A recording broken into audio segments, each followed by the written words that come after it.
Operation Sindoor नाम सुनने में देशभक्ति का लगता है, लेकिन असल में ये सिर्फ मीडिया पर किया सरकार का एक तमाशा था। If the 26 people who died, if their families are affected, we are willing to say 1,000 sorries. कोई नहीं बता रहा है कि इस ऑपरेशन में हासिल क्या हुआ, कितने आतंकी पकड़े गए, हमारे कितने फाइटर जेट्स गिराए गए। We will never apologize to these trolls and these andhabhaks or the BJP. देश में सवाल पूछने पर ही पाबंदी है, क्योंकि ये सरकार सवाल सुनना ही नहीं चाहती है, बल्कि ये सरकार जवाबदेही से ही भागती है। The BJP has used Operation Sindoor for their own PR tactics, for their stunt and for their optics. Operation Sindoor नाम सुनने में देशभक्ति का लगता है, लेकिन असल में ये सिर्फ मीडिया पर किया सरकार का एक तमाशा था।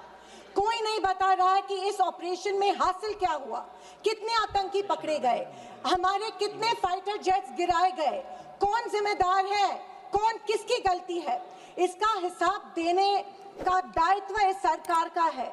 मगर देश में सवाल पूछने पर ही पाबंदी है, क्योंकि ये सरकार सवाल सुनना ही नहीं चाहती है, बल्कि ये सरकार जवाबदेही से ही भागती है। अध्यक्ष महोदय, आज की परिस्थितियों को देख मुझे रोम में बने कॉलिसियम की याद आती है। विश्व की सबसे अविस्मरणीय और पुरानी इमारतों में एक है। रोम में बनी कॉलिसियम मनुष्य की कल्पकता और निर्माण क्षमता का एक अभूतपूर्व मिसाल है, पर इसके अलावा वो एक गंदे और घिनौनी राजनीति का भी प्रतीक है। कहा जाता है कि इसका निर्माण उस समय की जनता को खेल और मनोरंजन में उलझाए रखने के लिए किया गया था, ताकि जनता का मूल मुद्दों पर से ध्यान भटक जाए। कुछ ऐसा ही आज हमारे देश की सरकार करती प्रतीत हो रही है। I am, if I have to, if the 26 people who died, if their families are affected, we are willing to say 1,000 sorries. But we will never apologize to these trolls and these andhabhaks or the BJP. The BJP has used Operation Sindoor for their own PR tactics, for their stunt and for their optics.